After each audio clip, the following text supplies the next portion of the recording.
Galactic Greed by Elton Gar.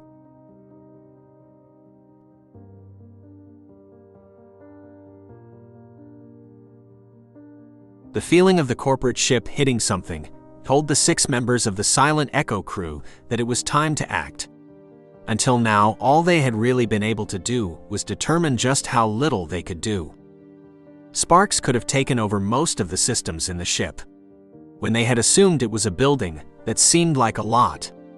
Now that they knew it was a ship, it seemed far more meager. The ship had no sensors or communications, and the engines were barely useful, even if stealing the ship would have any value. They watched as at least 100 corporation goons moved through the hallways. Almost none of them wore uniforms, and those who did were mercenaries hired by the corporations. So Captain Solaria removed the insignia on her uniform, and the others did the same.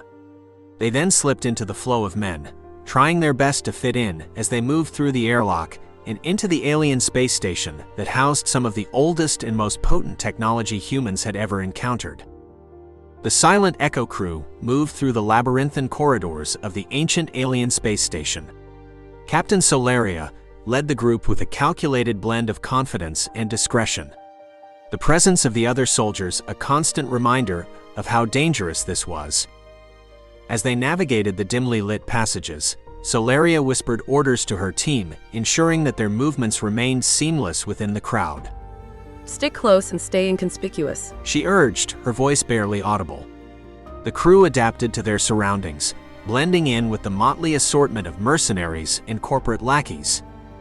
The walls of the alien space station, adorned with enigmatic hieroglyphs and pulsating energy lines, seemed to whisper secrets of a time long past.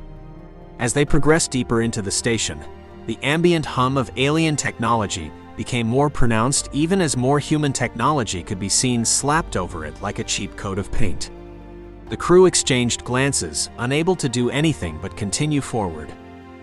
The Union must have left some type of security here, and yet the line of mercenaries were walked through without even having to face shut doors. They were led into a massive room. At the front, someone had put a podium that looked not only entirely out of place in this alien structure, but almost sad. As if someone were grasping for any sort of sign of authority under something so much greater than them. But the cheap plastic made to look like wood only served to remind everyone of just how out of their depth they were. A pudgy man with a toupee and well-tailored suit walked up to the podium and said, "Hello. I'm Joshua Price, the new Director of Special Operations for Memlink. Welcome to the future. We are glad you have chosen to side with the new megacorp Memlink as we step boldly into this new era. We know you have many questions. What I can tell you is that we'll be letting you all help to test our new product. We believe that once you understand it, you'll be excited to help bring it to the entire galaxy and bring a new age of prosperity to Memlink." Cassandra resisted the urge to gasp. It was an almost perfect plan, so long as you didn't care about anything but your bottom line.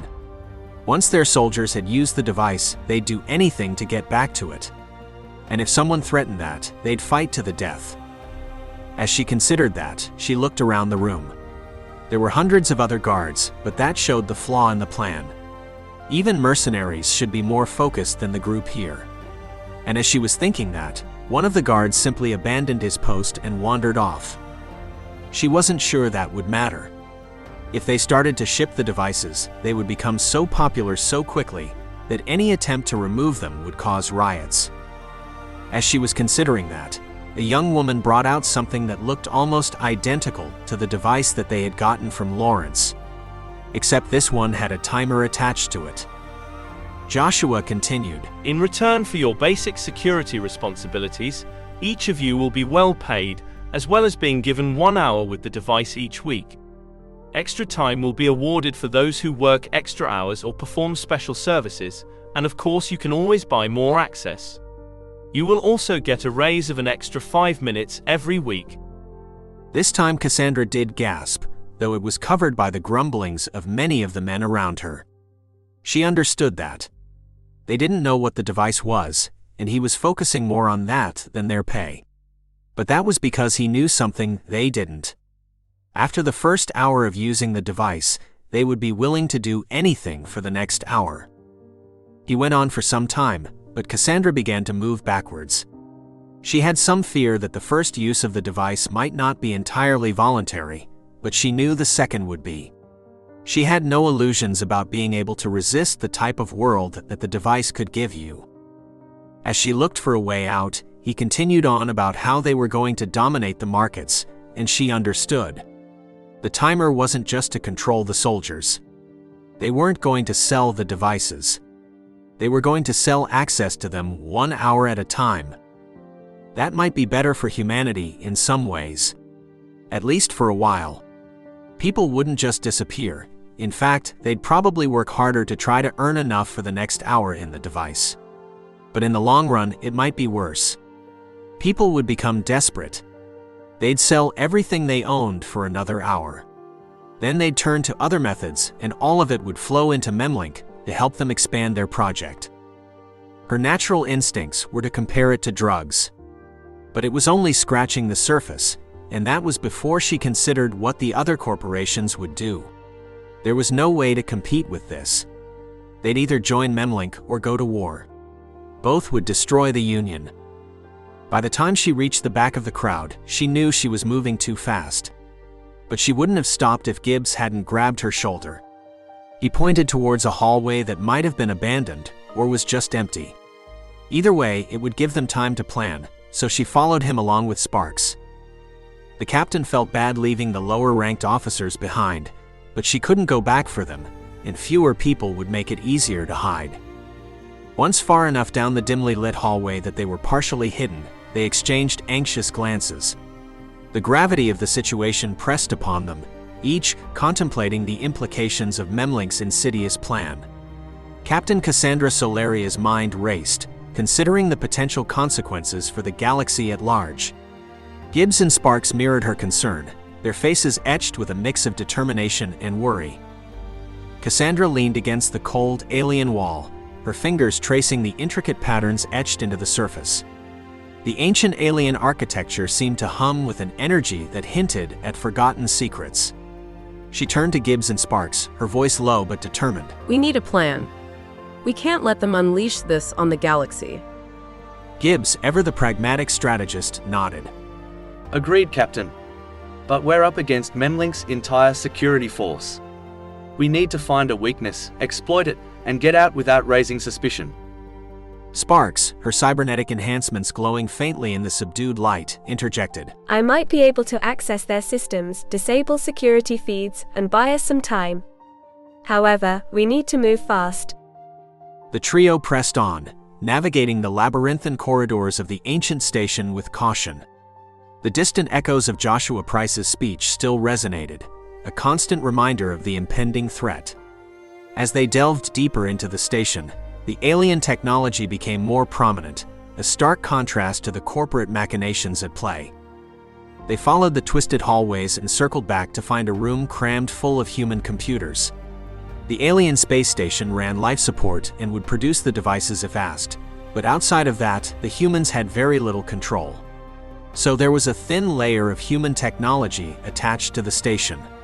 Wires were attached to ancient walls, and cameras glued to corners so everyone could be watched. A huge bundle of wires led to the next room where the monitors and the guards watching them sat. That didn't mean no one would come in here, but it was safer than most spots. There were no keyboards either, but Sparks connected directly to the machines in a way that the others couldn't. Her eye glowed blue, and her hands moved in the air, her cybernetics relaying the information back to the computer. I'll create a diversion. Just tell me when. She murmured, her augmented eyes scanning the virtual landscape. Cassandra watched, admiring Sparks' skills. But that wouldn't be enough. They couldn't even escape since they didn't have a ship, and she wasn't convinced there was any part of this operation that could be disrupted that would stop it. Even assassinating Joshua Price would only slow the plan. But there was a flaw in the plan. The one that would eventually destroy Memlink, the Union, and perhaps all of humanity. She just needed to drastically speed up the collapse and hopefully keep it confined to this station. Can you control the timers on the devices? Cassandra said. It's a timer, and one that they interconnected so they can control it all from one central point. Since they didn't bother to fully secure their security systems, I think it's safe to say I can. Spark said. By the time she was finished talking, she was into the system, and about 10 seconds later she said, What do you want me to do with it? For now, lock everyone but us out entirely. And make it clear that there is no way to access it. And tell them Memlink is doing it. The timer has a voice interface. I can make it say anything you want. But won't that just mean there are more people looking for us? Spark said. Her brilliance clearly didn't cover tactics or human psychology. Not that she was bad with people, but no one could know everything. They don't even know we are here. And the whole point of Memlink's plan is that people will do literally anything to get access to the device. Gibbs said, clearly understanding. So, once news that they've been locked out spreads, and I think that will happen quickly, we'll turn on one of the devices. That will cause a riot. Spark said. Exactly. Gibbs said. And then what? Sparks asked. Gibbs looked at the captain, seeming to expect an answer. She took a breath and said, We hope that something useful happens.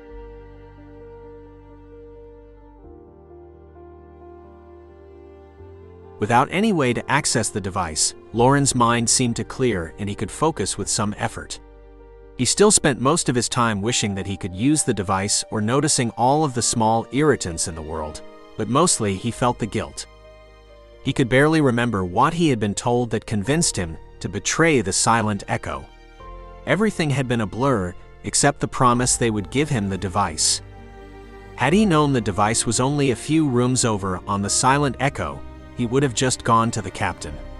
Or at least he wanted to believe that. But he couldn't fully convince himself. Even now, with all the guilt and pain, it felt like the only solution was to get the device back.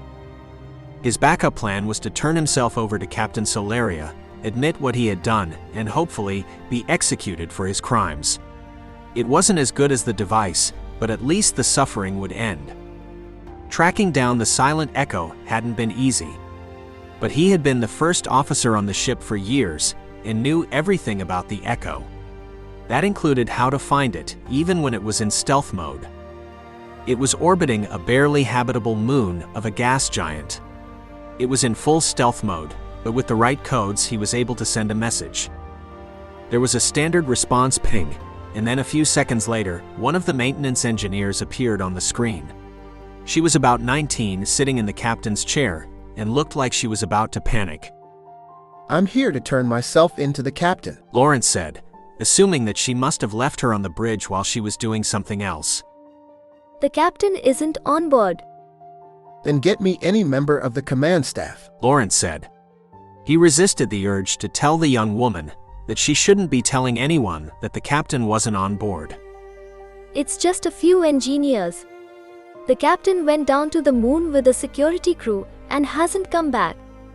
Okay. If I board the ship, is anyone going to attack me? What? No, sir. The orders were clear. Any member of the crew that arrives is to be reinstated immediately. We need all the help we can get. Lawrence could only assume that not excluding him from that was an oversight on the captain's part. But they were right. They needed everyone because, while he didn't know much about what was going on, he knew that his orders had come from high up.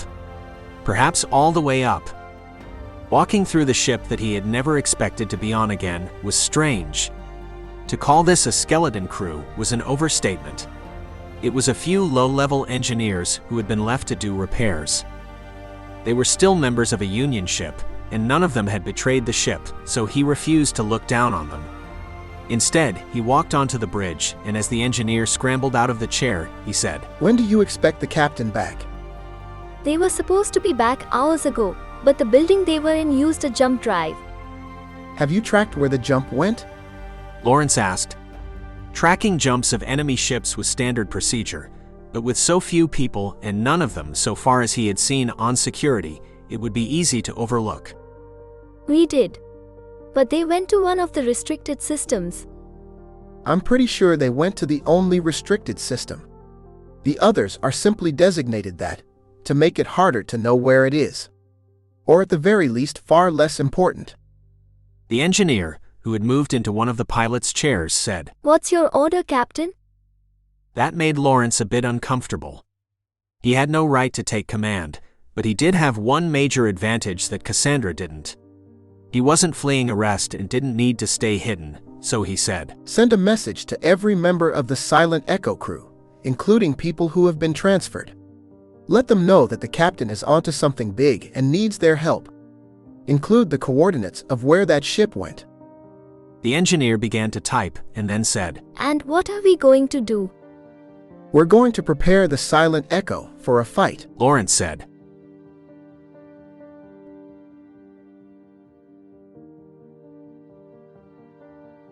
Author's note. Well, that leaves a fair amount for the last episode of this season, including a couple of bits of the plot that haven't been fully revealed yet. And next week, we should have an action-packed finale as the crew of the Silent Echo works to save the Union and ultimately humanity from hubris and greed. If you enjoyed this, you can get a free short story every week by signing up for my newsletter at www.ansci-fi.com. And you can get even more, including patron-exclusive stories, by signing up for my Patreon at any level at www.patreon.com/Elton. Thank you, Elton Gar.